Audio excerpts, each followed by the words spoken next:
Pak Kapitan. Bismillahirrahmanirrahim. Assalamualaikum warahmatullahi wabarakatuh. Saya Yadi Hasan, Ketua DPW Partai Aceh Kabupaten Aceh Tenggara, sekaligus sebagai anggota DPR Aceh. Dalam hal ini kita mengutuk keras atas terjadi peristiwanya pembunuhan warga Aceh yang ada di Jakarta, di mana kita tahu bahwa Republik Indonesia adalah negara hukum. Kami sebagai rakyat Aceh akan mengawal proses hukum yang menimpa saudara kami yang bernama Imam Maskur yang usia 25 tahun yang beberapa minggu lalu dibunuh oleh oknum anggota TNI, yaitu Pampres yang ada di Republik Indonesia. Kami mengutuk dengan keras atas peristiwa penganiayaan, penyiksaan sekaligus menghilangkan nyawa saudara kami yang ada dari Aceh, yaitu yang bernama almarhum Imam Maskur yang berusia 25 tahun, yaitu warga Birun.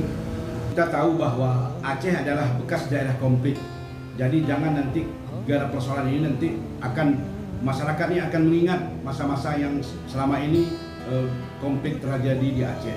Jadi kita mengharapkan kepada Bapak Presiden dan juga Panglima TNI Republik Indonesia agar memproses secara hukum seberat-beratnya terhadap peristiwa menghilangkan nyawa saudara kami yang dari Aceh. Kepada Bapak Presiden Republik Indonesia dan Panglima TNI Republik Indonesia agar memproses secara hukum RMCS seberat-beratnya.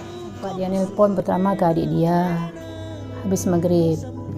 Mak, cepat-cepat kirim duit, saya ditangkap, minta uang 50 juta. Enggak tahan lagi, ni sakit kali dipukul, kayak gitu bilang. Habis tu enggak lama lagi nelpon kayak gitu juga, ngomong sampai 3 kali nelpon. Habis tu nelpon yang terakhir, tersangka itu yang angkat. Kok ibu sayang anak, cepat-cepat kirim duit 50 juta. Saya bilang jangan pukul lagi anak saya usahakan kirim duit malam ini, tapi saya enggak ada duit. Saya cari dulu duit sebab kami orang miskin. Jangan kali 50 juta, 1000 pun enggak ada duit. Kok ibu sayang anak, cepat-cepat kirim. Kok enggak anak ibu saya bunuh, saya buang sungai, dia bilang kayak gitu. Sampai dapat berita berarti hari Rabu sore ditemukan warga di sungai. Hari Senin tanggal 15 bawa ke rumah sakit.